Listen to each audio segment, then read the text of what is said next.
Assalamualaikum warahmatullahi wabarakatuh. Halo sahabat pedal, jumpa lagi dengan saya Mas Wawan di channel Pedal Story.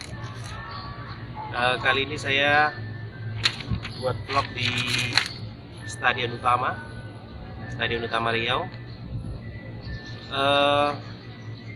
Vlog kali ini saya mau membahas tentang mengenal sepeda gunung. Jadi seperti yang kita tahu kan tren bersepeda sedang booming. Jadi saya mau membahas tentang mountain bikes dan jenis-jenisnya. Kenapa? Supaya kita tidak salah pilih dalam memilih sepeda sehingga tepat untuk peruntukannya. Oke, secara garis besar kalau sepeda gunung itu bisa dikategorikan menurut saya nih menjadi 5 kategori. Pertama adalah cross country, yang kedua adalah trail, yang ketiga adalah downhill, yang keempat adalah dirt jump, dan satu lagi yang kelima adalah enduro. Kenapa itu dibedakan? Kenapa itu perlu saya bahas? Karena terkadang bagi yang tidak mengerti sepeda, memiliki budget yang cukup besar umpamanya, dia bisa saja membeli sepeda enduro atau sepeda downhill, memang mahal, lebih keren. Cuma kalau nanti penggunaannya itu di trek-trek kerikil-kerikil biasa atau di trek cross country, tidak akan nyaman atau tidak akan sesuai ekspektasinya. Kenapa? Karena penggunaannya sendiri tidak tepat. Oke, tidak perlu berlama-lama, saya akan bahas pertama dari cross country. Cross country itu peruntukannya untuk trek-trek yang ringan, peruntukannya untuk berbatu ringan, di aspal juga bisa sih, walaupun tidak semaksimal road bike ya. Dan tidak bisa untuk drop atau jump, bisa saja sih untuk rangka sepeda-sepeda yang sudah memiliki quality yang bagus, cuma tidak itu peruntukannya. Ciri-cirinya itu kebanyakan frame ini itu hardtail. Hardtail itu tanpa suspensi belakang. Contohnya seperti biasa saya, dia hardtail, dia tidak punya suspensi belakang. Yang kedua, travel ini itu antara 80 sampai 120 mm. Jadi tidak terlalu panjang. Lalu sudut head tube itu ini. Ya, diambil dari bawah. Sudutnya berapa? Sudut head tube, kemiringan head tube. Kemiringan head tube-nya itu di antara 70 sampai 71 lah.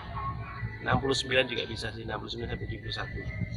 Nah, itu kelebihannya adalah untuk di sepeda gunung dia asik untuk nanjak. Nanjak masih oke, masih mantap.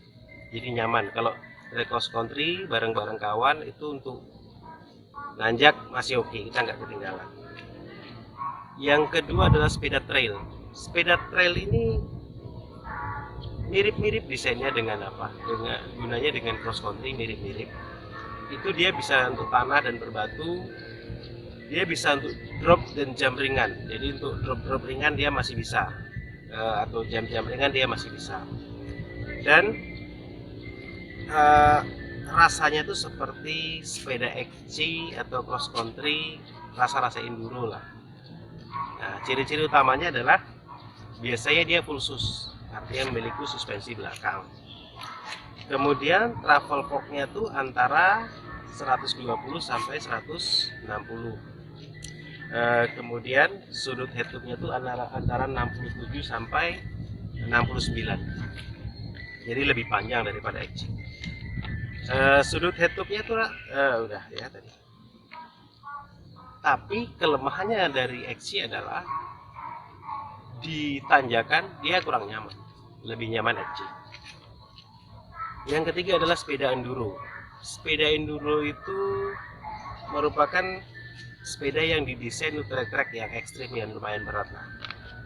Cocok untuk melibas yang ekstrim itu cocok banget sebagai sepeda ini. Jadi kalau treknya ekstrim, banyak jumpingan, bumpy atau apa, cocok pakai enduro. Ciri-ciri sepeda ini, travel forknya tuh yang dia khusus ya, biasa khusus ya.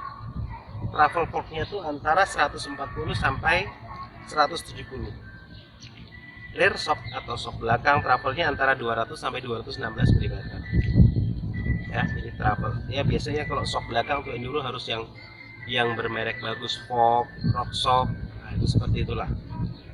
Karena dengan pemakaian yang ekstrim, kalau shocknya abal-abal itu sangat berbahaya sekali. Bahkan nanti shocknya mentok bisa patah frame. Sudut headtube-nya itu antara 65 sampai 68 derajat. Jadi kalau dengan travel fork sepanjang itu antara 140 sampai dengan 170 sudah bisa dipastikan sepeda enduro nggak asik buat nanjak. Jadi kalau mau cross country banyak tanjakan nggak usah pakai enduro deh. Gagah lebih gagah, cuma tidak tepat lagi tanjakan. Yang keempat adalah downhill. Downhill atau sepeda gravity ya. Downhill ini seperti kata namanya, untuk downhill itu menuruni bukit. Memang dirancang untuk menuruni bukit. Ya. Shock depan itu teleskopik. Teleskopik itu shocknya seperti shock motor-motor laki-laki itu. Ini panjang, ini sampai ke atas ini. Jadi ini headnya dijepit pakai shock itu, shock teleskopik panjang. Dia travelnya tuh sangat tinggi, antara 180 sampai 120. Kemudian rear shocknya tuh antara 200 sampai 225. Sudut headtube-nya itu antara 63 sampai 65, jadi lebih landai. Karena itu kalau sepeda apa itu cenderung lebih landai. Kalau di sprocketnya biasanya kalau downhill single chainring, karena dia tidak begitu dibutuhkan perpindahan gigi itu, kombinasi gigi pun sedikit biasanya. Kombinasi gigi sedikit, bahkan dulu katanya saya pernah baca di suatu artikel dia tanpa rantai dia bisa, karena dia mengandalkan gravity, jadi semakin menurun semakin kencang, itu tergantung penguasaan ridernya sendiri. Jadi kalau untuk sepeda downhill dia kan ke atas gunung tuh, baru dia akan turun, itu biasanya pakai loading, dia diangkat, ada alat angkat khususnya untuk diangkat ke atas bukit, baru nanti waktu trek penurunan itu ridernya yang mengendarai. Dan yang terakhir adalah sepeda dirt jump. Dirt jump ini mirip-mirip BMX sih, cuma dia dengan lebih besar saja. Untuk atraksi-atraksi akrobatik, kemudian biasanya kalau treknya pun trek mirip-mirip BMX untuk dirt jump ini. Dia itu digunakan untuk bermanuver, melompat, itu seperti itu. Dia hardtail, biasanya hardtail. Iya hardtail sih. Kemudian forknya ini sedikit, antara 80 sampai 100 mm. Jadi lincah, dan biasanya ciri-cirinya itu kalau sepeda dirt jump itu memang seperti BMX. Ini saddle-nya itu mentok ke situ. Nah, itu. Jadi ada 5 kategorinya. Jadi kita harus pastikan dulu trek yang mau kita gunakan seperti apa, tujuan kita nge-treknya apa. Jadi kita baru bisa memilih sepeda. Setelah kita bisa memilih sepeda yang tepat, barulah budget berbicara. Di XC ada yang mahal, ada yang murah. Di trail ada yang mahal, ada yang murah. Tapi kalau enduro rata-rata mahal tuh ya. Downhill juga mahal. Dirt jump ya tergantung budget lah. Sesuaikan kombinasinya supaya sesuai ekspektasinya. Oke bro ya. Tapi satu lagi nih ada di sepeda gunung ini ada namanya e-bike, MTB e-bike. Jadi dia elektronik. Dia ada nanti motor listrik untuk membantu giliran kita mau pedaling kuat nih, kita nggak kuat nanjak, kita bisa dibantu pakai motor itu, jadi lebih ringan. Nah itu saja. Jadi itu saja vlog kali ini. Semoga vlog ini bermanfaat untuk yang mau membeli sepeda, dan juga semoga kita tetap sehat, tetap semangat. Salam kompak, salam semangat. Salam pedal story. Wassalamualaikum warahmatullahi wabarakatuh.